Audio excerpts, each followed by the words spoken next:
दिल्ली की सीमाओं पर किसान तैनात हैं, तंबू और कनात लगाए हुए हैं। कृषि कानून के खिलाफ हल्ला बोल है। नवंबर 2020 से शुरू हुई लड़ाई फरवरी 2021 तक चली आई है, लेकिन समाधान ढाक के 3 बात है। मतलब बॉर्डर बात फंसी है। सिंघू बॉर्डर हो या फिर टिकरी बॉर्डर या फिर गाजीपुर बॉर्डर, किसान हर मोर्चे पर तैनात हैं।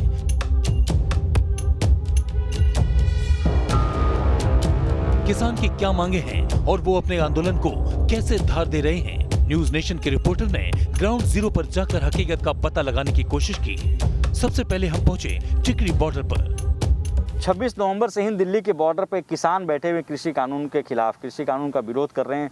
इस वक्त आपको हम बहादुरगढ़ बॉर्डर की तस्वीरें दिखाना चाहते हैं। आप देख सकते हैं कि करीब 3 महीने से अधिक का समय हो चुका है, लेकिन उसके बावजूद भी यहाँ पे जो किसान हैं वो डटे हुए हैं। हालांकि सरकार की तरफ से लगातार ये कोशिशें की गई समझाने की, सरकार की तरफ से कई दौर की बातचीत भी हुई, लेकिन वो बात बेनतीजा रही। सरकार के तमाम मंत्रियों ने भी अपील की और ये कहा कि ये जो बिल है वो बिल कहीं से भी किसानों के खिलाफ में नहीं है। हालांकि इस पर राजनीति भी हुई और ऐसे आरोप लगाए गए सरकार की तरफ से कि जो लंगर चल रहे हैं या फिर जो किसान यहाँ बैठे हैं वो पॉलिटिकल पार्टी सपोर्टर्स हैं। लेकिन किसानों की तरफ से बार बार ये कहा गया कि वो अपनी तरफ से बैठे हुए हैं और जब तक उनकी मांगे नहीं मानी जाएगी तब तक वहाँ बैठे रहेंगे। हमारा मकसद केवल सच्चाई सामने लाना है और आपको ये दिखाना है कि किसान कैसे अपनी लड़ाई को मुकम्मल अंजाम तक पहुंचाने की कोशिश कर रहे हैं। अब सवाल है कि क्या किसान आंदोलन कमजोर पड़ने लगा है? क्या बॉर्डर से किसान लौटने लगे हैं? इन सभी सवालों का जवाब हम आपको देंगे और ग्राउंड रिपोर्ट के जरिए सच्चाई भी दिखाएंगे। लेकिन सबसे पहले आप इन तस्वीरों को देखिए। पहली तस्वीर 26 जनवरी 2021 से पहले की है, जब सर्दियों में किसान आंदोलन की अलख जगा रहे थे। टिकरी बॉर्डर हो या फिर सिंघू बॉर्डर, हर तरफ हर जगह किसानों का मानो मेला चल रहा था। और ये दूसरी तस्वीर आज की है, जहां टेंट और कनात तो वैसे ही लगे हैं, लेकिन उनमें उतने लोग नहीं हैं। इसके बावजूद किसानों के इससे कोई फर्क नहीं पड़ता। वो तो सरकार से अपनी मांगे मनवाकर ही दम लेने की ठान चुके हैं। लिहाजा तैयारी पूरी है और हाईवे के किनारे ही खेती बाड़ी भी शुरू हो गई है। हाईवे पे आप लोगों ने प्याज लगा दिया? प्याज लगा दिया कि सब्जी बनावांगे, खावांगे, यहीं रोकांगे। इतना फैसला नहीं हुआ। इतना तो सरकार पे भरोसा नहीं, सरकार ने बोला अभी तो कुछ बात ही नहीं हो रही। बात करेंगे जब होगा, अगर भरोसा था जब होगा ना, जब हम बात कर लेंगे। अभी तो कोई भरोसा नहीं है। आप लोग यहीं टिके हुए हैं, करीब 3 महीने से यहीं हैं। सरकार भी अड़ी खड़ी है, हम भी अड़े खड़े, हम भी वापस नहीं जाएंगे। इतना ये हमारा कानून रद्द नहीं हो लेंगे, वापस नहीं जाएंगे। बिल्कुल नहीं वापस जाएंगे, बिल्कुल नहीं जाएंगे। ऐसे ही रहेंगे, ऐसे ही डटे रहेंगे। इधर कहाँ से आप हैं? पंजाब से? पंजाब से, संगरूर से। अब देख सकते हैं यहाँ पे जो प्याज की कह सकते हैं ये हाईवे है, ये उस हाईवे पे ही प्याज की खेती कर दी। और इन्होंने ये कहा कि भाई सामान कहाँ से लाएंगे, सब्जियाँ कहाँ से लेंगे? इससे सब्जियाँ यहीं उगा रहे हैं किसान जो है। सब्जी यहीं उगावांगे, यहीं से खाएंगे, यहीं रहेंगे। न्यूज नेशन के रिपोर्टर ने किसानों की परेशानियों को भी समझने की कोशिश की, साथ ही ये पता लगाने की भी कोशिश की कि क्या वाकई में किसान अब घर को लौटने लगे हैं। इस वक्त हम बहादुरगढ़ बाईपास के पास है और यहाँ पे करीब 26 नवंबर के बाद से जो किसान है वो यहाँ लगातार बैठे हुए हैं। हालांकि सरकार की तरफ से दलील ली जा रही है कि कई राउंड की बातचीत हो चुकी है और ये कहा जा रहा है कि वो अपनी मांग को लेकर उनका संशोधन को तैयार होंगे, बातचीत अगर आगे होती है। कुछ किसान लीडर्स भी यहाँ बैठे हैं, इनसे बात करते हैं, समझने की कोशिश करते हैं कि आखिर आप ये बताओ कब से यहाँ पे हो आप लोग? हम नवंबर से पहले से हैं जी, जब शुरू में दिल्ली से आए थे, अपने अपने एरिया से आए ना, बैठे हैं यहीं। हाँ, कैसे खाना पीना कैसे चल रहा है, कैसे कर रहे हैं आप लोग? खाना पीना बिल्कुल सही है, अपना सामान है हमारे पास। तो 2 साल का राशन पड़े अभी ट्रालियों में। अपना राशन तो यूज़ ही नहीं हो रहा। जो और किसान भाई हैं आसपास के वो बहुत हेल्प कर रहे हैं, उन्हीं के राशन से ही चल रहा है। अभी तो अपना सामान सभी ट्रालियों में पड़ा। एक बात ये भी कही जा रही है बहुत से किसान हैं वो वापस भी जा रहे हैं, इसमें कोई सच्चाई है? नहीं, उसमें कोई सच्चाई नहीं है। किसान आ बहुत रहे हैं। जैसे किसी किसान को 1 महीना हो गया बैठे को, तो एक बार तो घर जाएगा ना, वो जा रहे हैं। वैसे कोई यहाँ छोड़ के नहीं जा रहा है। नए आ रहे हैं, बहुत गिनती बढ़ रही है। जैसे पहले 5 थे, अब 10 हो गए, ऐसे हो रहे हैं। इसमें क्या करते हैं इससे? इसमें पानी गर्म करते हैं, लकड़ी डाल देते हैं, थोड़े थोड़े टुकड़े करके लकड़ी में डाल देते हैं, पानी गर्म हो जाता है। यहाँ से ठंडा पानी डालते हैं, वहाँ से गर्म पानी निकलता रहता है। इसी से टाइम पास करना पड़ता है यहाँ। अच्छा, इसमें लकड़ी डालने हाँ, इसमें लकड़ी डाल देते हैं, पानी गर्म होता रहता है। आप जो बताया था, क्या समस्याएं क्या आ रही हैं, क्या किस तरह की यहाँ समस्याएं और आप लोगों को हो रही है? अगर बात करें समस्याओं की, ज़्यादा तो हर तरह की समस्या ही आ रही है। जैसे सर्दी में समस्या आ रही थी, यहाँ टाइम पास करना पे, अब लाइट से बहुत बड़ी समस्या आ रही है। 10 रोज से यहाँ लाइट ख़राब है। यो ट्रांसफार्मर है, 10 रोज से लाइट ज़्यादा निकाल रहा, 450 वोल्ट से तकरीबन निकाल रहा।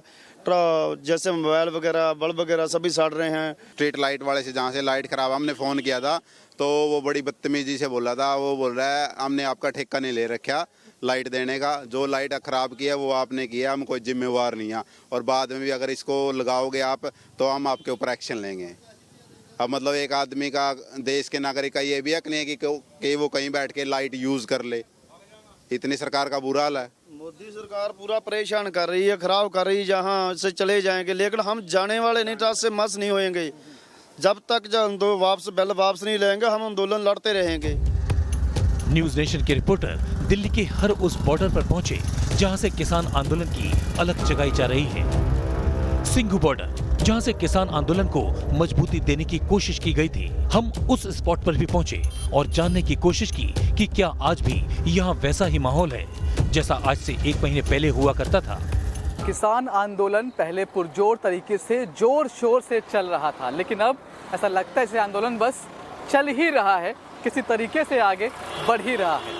हम मौजूद हैं सिंघू बॉर्डर पर, और यही वो बॉर्डर है जो पूरे आंदोलन का एपिक सेंटर था, जहां पर हज़ारों की संख्या में, सैकड़ों की संख्या में लोग पहुंचे हुए थे। लेकिन आज हालात क्या हैं? वीकेंड है, भीड़ होनी चाहिए थी, लेकिन देखिए आप कि बहुत सारे ऐसे टेंट हैं जो पूरी तरह से खाली हो चुके हैं। उसमें किसान नहीं मौजूद है, उसमें लोग नहीं मौजूद है। ट्रैक्टर हैं, ट्रॉलियां हैं जो कि खाली पड़ी हुई हैं, जिनमें लोग मौजूद नहीं हैं। ये जो तस्वीरें आपको हम दिखा रहे हैं, यहाँ पर एक वक्त ऐसे हालात थे कि खड़े होने की जगह नहीं होती थी। बहुत सारे लंगर चल रहे थे, बहुत सारे लोग यहाँ पर अपनी अपनी सेवाएं दे रहे थे, लेकिन अब यहाँ पर ऐसा लगता है जैसे सन्नाटा सा छा गया है। दिल्ली की सीमा पर किसानों का संख्या बल भले ही कम हो रहा हो, लेकिन उनके हौसले नहीं डिगे हैं। वो आज भी उतनी ही मजबूती से अपनी मांगों को दोहरा रहे हैं जितना कि 1 महीना पहले दोहराते थे। मोदी के कानूनों वास्ते आए हैं, कानून रद्द करा के जावांगे। 3 महीने गए से बैठे हैं, तो जिनसे नहीं रद्द होंगे उनसे नहीं जावांगे। हम वहाँ की बजाय यहाँ पसीना बहाएंगे। अब जिसको वहाँ 2 बंदे 4 बंदे वहाँ बहाएंगे, बाकी अपना पसीना यहाँ निकाल लेंगे हम। हमारे तो किस्मत में लिख कर भेजा भगवान ने, पसीना बहाना है। सर्दी में तो कहीं कंबल, कहीं आग जलाने, कहीं कुछ, इसमें तो खर्चे भी घट के हमारे, इसमें तो और आसान है बैठना। किसानों का अनाज गोदामों में जमा किया जा रहा है। ये जो 3 काले कानून लागू किए हैं, ये कानून बिल्कुल ख़राब है, बिल्कुल माड़े कानून है। क्यों हमारे से अनाज लेकर हमारे को 100 रुपए किलो अनाज देंगे, 200 रुपए किलो आटा देंगे। सिंघू बॉर्डर के बाद हम गाजीपुर बॉर्डर पर भी पहुंचे, जहां किसान नेता राकेश टिकैत के आंसुओं ने मानो जन सैलाब ला दिया था। गाजीपुर बॉर्डर का हाल भी जानना चाहा कि यहां आज भी वैसा ही आंदोलन हो रहा है जैसा शुरुआती दिनों में था। प्रधानमंत्री नरेंद्र मोदी की अपील के बाद दिल्ली के जो बॉर्डर्स पे जहां किसान जमा थे, वहां उनकी संख्या में कमी देखी जा रही है। इस समय हम गाजीपुर बॉर्डर पर उसी पॉइंट पर मौजूद हैं जो कि मेन पॉइंट्स है। यहाँ पे इसी जगह पर तमाम जो किसान, ये जो यहाँ पे आंदोलन हुआ वो इसी जगह से शुरू होता है। ये वाला वो क्रॉसिंग है जो दिल्ली और यूपी को जोड़ती है। आप देख सकते हैं कि फ्लाईओवर के नीचे जिस तरीके से जो शामियाने आपको नज़र आ रहे हैं, यहाँ पे किसान जमा हैं। लेकिन जब ये आंदोलन शुरू हुआ था और करीब 2 महीने तक जिस तरीके से यहाँ पे शामियाने, जितनी बड़ी संख्या थी, जितने आसपास ट्रैक्टर नजर आते थे, अब वो ट्रैक्टर यहाँ पे आपको नहीं नजर आएंगे। आप हमारे जो कैमरा पर्सन पवन हैं वो आपको दिखाएंगे कि आसपास के जो रास्ते हैं वहाँ पे पूरे रास्तों पे ट्रैक्टर नजर आते थे, लेकिन अब वो नहीं है। और जो शामियाने जरूर लगे हैं, लेकिन ये शामियाने भी खाली हैं। न्यूज नेशन के रिपोर्टर ने कार के जरिए गाजीपुर बॉर्डर के हर उस हिस्से को कवर करने की कोशिश की जहां टेंट लगे थे। सड़क किनारे तंबुओं की गिनती कम नहीं होगी, लेकिन किसानों की संख्या अब 1000 में ही बची है। अब ये जो रास्ता है, आप देखेंगे कि अब जब हमने कौशाम्बी से अब ये राजनगर जाने वाले रास्ते की तरफ या इस तरफ जब हम बढ़े हैं, तो हालांकि ट्रैफिक की प्रॉब्लम है, दोनों तरफ के रोड ब्लॉक किए हुए हैं, अभी भी पुलिस ने एहतियातन भी किए हुए हैं। हालांकि किसानों की संख्या कम हो गई है, लेकिन रास्ते अभी नहीं खुले हैं, जिस वजह से लोगों को परेशानियों का सामना करना पड़ रहा है। हालांकि कुछ छोटे रास्ते हैं जिसके जरिए लोग दिल्ली और गाजियाबाद और नोएडा के बीच में आवाजाही कर पा रहे हैं। और अब हम आ जाते हैं मेन रोड पे। ये NH-24 का जो हाईवे है वो आपको नज़र आएगा। राइट साइड पे आप देखेंगे ये सारे आपको शामियाने नज़र आ रहे हैं। जो किसानों के जो शामियाने हैं, इनकी संख्या जो हमने देखी थी शुरुआत में, ये क्योंकि स्टार्टिंग पॉइंट है, आपको यहाँ पे शामियाने दिखेंगे, लेकिन बीच बीच में जो आपको गैप नज़र आ रहा है, पहले यह भी नहीं था। ये पूरा ठसाठस ये शामियानों से ये जगह लबरेज थी और यहाँ पे बड़ी संख्या में, और हम आप देखेंगे कि शामियाने ज़्यादातर खाली नज़र आ रहे हैं, नहीं तो इन शामियानों के आसपास बड़ी संख्या में जो आंदोलनकारी थे, जो किसान संगठन के लोग थे, वो जमा रहते थे। यहाँ पर लंगर चलते थे, उनके खाने पीने के इंतजाम थे, लेकिन वो लोग भी नहीं नज़र आ रहे हैं। बीच बीच में जगह जगह पुलिस बल तैनात था कि ताकि जो कानून व्यवस्था के लिए कोई समस्या उत्पन्न ना हो, उसके लिए पुलिस के भी पूरे इंतजाम थे ना। उस तरीके से यहाँ पर किसानों की संख्या नज़र आ रही है।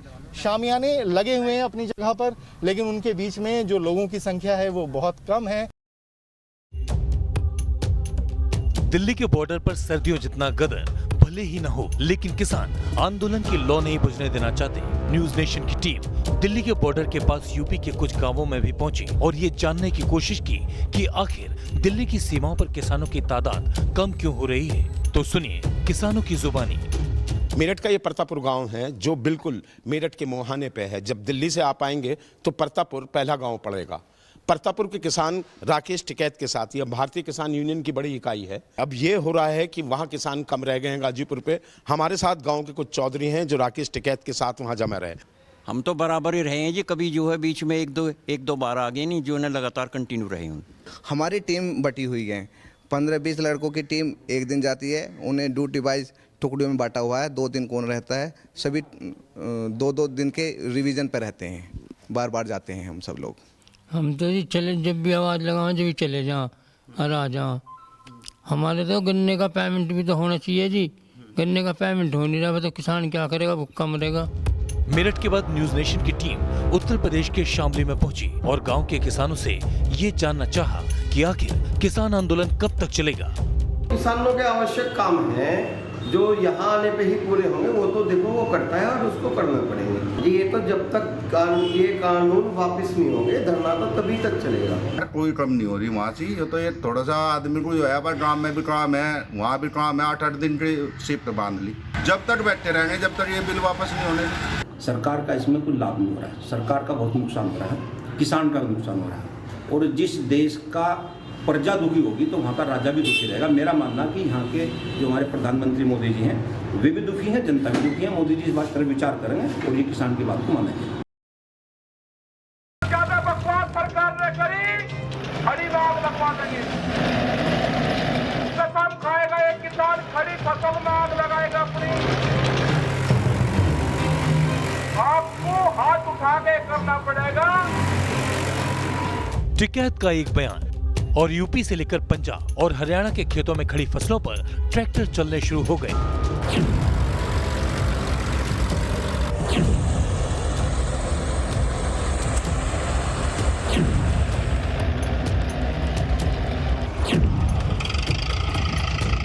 ज्यादा बकवास सरकार ने करी तो कसम खाएगा एक किसान, खड़ी फसल में आग लगाएगा अपनी। एक फसल की कुर्बानी देंगे तो 20 साल तक किसान जिंदा रहेगा। मतलब ये कि कृषि कानूनों के खिलाफ किसानों की जो लड़ाई सड़क से शुरू हुई थी वो अब खेतों तक पहुंच गई है और जिन फसलों को किसान भाइयों ने अपने बेटे की तरह तैयार किया था वो अब उसे ही बीघे के बीघे रौंदने पर उतारू हो गए हैं। न्यूज नेशन रिपोर्टर करनाल के मुंडीगढ़ी गांव पहुंचे। गांव का किसान साजिद अपनी खेत में खड़ी गेहूं की फसल को ट्रैक्टर से रौंद रहा था। फसल रौंदने की वजह पूछी तो जवाब क्या था, सुनिए। वीडियो देख रहा था एक दिन, कई दिन के बाद 2 परसों, तो हमने सोचा भाई आंदोलन खाली तो करना नहीं, ये काट करना है, खत्म करके और सही सूली बैठेंगे वहाँ। और क्या था, अप्रैल में कट जाती जी, 3-4 अप्रैल में कट जाती है। अब मार्च पूरा टोटल मार्च लगता है बस। तो किसान का खर्चा जितना होता है वो तो लगभग पूरा हो ही चुका है, इस पे खर्चा जितना होना था। खर्चा तो टोटल हो गया जी, सारा कुछ भी नहीं। अब तो बस 1 महीना बाद इसको कटने का नंबर था बस जी, और खर्चा तो 1 रुपये का भी नहीं था ऊपर इस पर जी। कुछ ऐसा ही दर्द हरियाणा के गोहना में रहने वाले किसानों का भी है। फसलों की लागत तक बाजारों में नहीं मिली तो गाजर की पूरी फसल को खेतों में ही रौंद डाला। 40-50 किलो गाजर के भाएगा, 40-50 किलो गोभी के भाएगा। ये भी क्या कारण है? भाव नहीं मिल रहा जी बिल्कुल। अब की 20,000 का खर्चा था उसमें और किराया भाड़ा भी निकल रहा था उसमें, मजदूरी इधर। ऐसी ही पड़ताल के लिए न्यूज नेशन रिपोर्टर यूपी के सहारनपुर के गांव ढावा माजरा पहुंचे। सामने खेत में गेहूं की फसल खड़ी थी जिसे बर्बाद करने के लिए जय भगवान, आदित्य और कुछ दूसरे किसान ट्रैक्टर दौड़ा रहे थे। पूछने पर जो वजह पता लगी वो आप सुनिए। भाई हमारे पास फसलों में इतना पानी दे, इससे ज्यादा आ जा हमारा बिजली का बिल। भाई इस तो ठीक तो फसलों को नष्ट करना, इस तो ठीक और क्या। फसलों की कुर्बानी वाली अपील के बीच यूपी के हापुड़ से ये तस्वीरें भी देखनी जरूरी हैं, जहां रसूलपुर गांव में 3 बीघे में लगी बंद गोभी की फसल को किसान ट्रैक्टर के टायर तले रौंद रहा है। पहली नजर में ये फसलों की कुर्बानी ही लगती है, लेकिन यहाँ की तस्वीर के पीछे का सच है किसान की मजबूरी। बताया जा रहा है कि बंद गोभी की फसल के लिए प्रति कट्टा लागत 70 रुपए आई, जबकि प्रति कट्टे की लगी फसल की कीमत बाजार में 50 रुपए भी नहीं मिल रहे हैं। फसल की कटाई और ढुलाई का खर्च भी अलग से लगता है, लिहाजा किसान ने बंद गोभी की पूरी फसल खेत में ही खत्म कर डाली। यूपी के अंबेडकर नगर जिले के जलालपुर तहसील में भी किसानों ने फसलों पर ट्रैक्टर चला दिया। आखिर इन किसानों ने ऐसा क्यों किया, आप भी सुनिए। साढ़ जवन है लीलगात रहबे के साढ़ बहुत लिखा कई दिन फसल का खाई आते हैं, कुछ किसान मर यहाँ खाए भी ना। हमारे रिपोर्टर ने यूपी, हरियाणा, पंजाब के कई जिलों में जाकर पड़ताल की और जानने की कोशिश की कि आखिर किसान अपनी फसलों को बर्बाद क्यों कर रहे हैं। यूपी के अंबेडकर नगर में ही नहीं बल्कि पीएम मोदी के संसदीय क्षेत्र वाराणसी में भी किसानों ने फसल को बर्बाद कर दिया। वजह क्या रही, आप भी जानिए। काले कानून लगाया क्या और जी ना तो जीने का छोड़े ना मरने का छोड़े, ये 2 बीघे रखेंगे अपने सिर्फ खाने जोगे। मतलब ये तो सच है कि यूपी और हरियाणा के कई किसान अपनी फसलों को खेतों में ही बर्बाद कर रहे हैं, लेकिन फसलों को बर्बाद करने के पीछे हर किसान की अपनी अपनी वजहें हैं। कोई आंदोलन की वजह से फसलों को बर्बाद कर रहा है तो कोई जानवरों से परेशान होकर, तो किसी को फसल का उचित दाम नहीं मिला। किसान गुस्से में हैं, वो बॉर्डर पर जमे हैं, तो गांवों में फसलों को बर्बाद किया जा रहा है। और अब खबर आम लोगों की भी मुश्किलें बढ़ाने वाली है, क्योंकि एक और पेट्रोल और डीजल की कीमतों में आग लगी हुई है और लगातार पैसे बढ़ते ही जा रहे हैं। इस बीच हरियाणा के हिसार में सतरोल खाप पंचायत ने बड़ा फरमान जारी किया है। खाप पंचायत के मुताबिक 1 मार्च से पेट्रोल की तरह ही दूध 100 रुपए लीटर बेचा जाएगा। अगर कोई भी किसान फैसला नहीं मानता है तो उसके ऊपर 11,000 रुपए का जुर्माना भी लगाया जाएगा। Team news nation.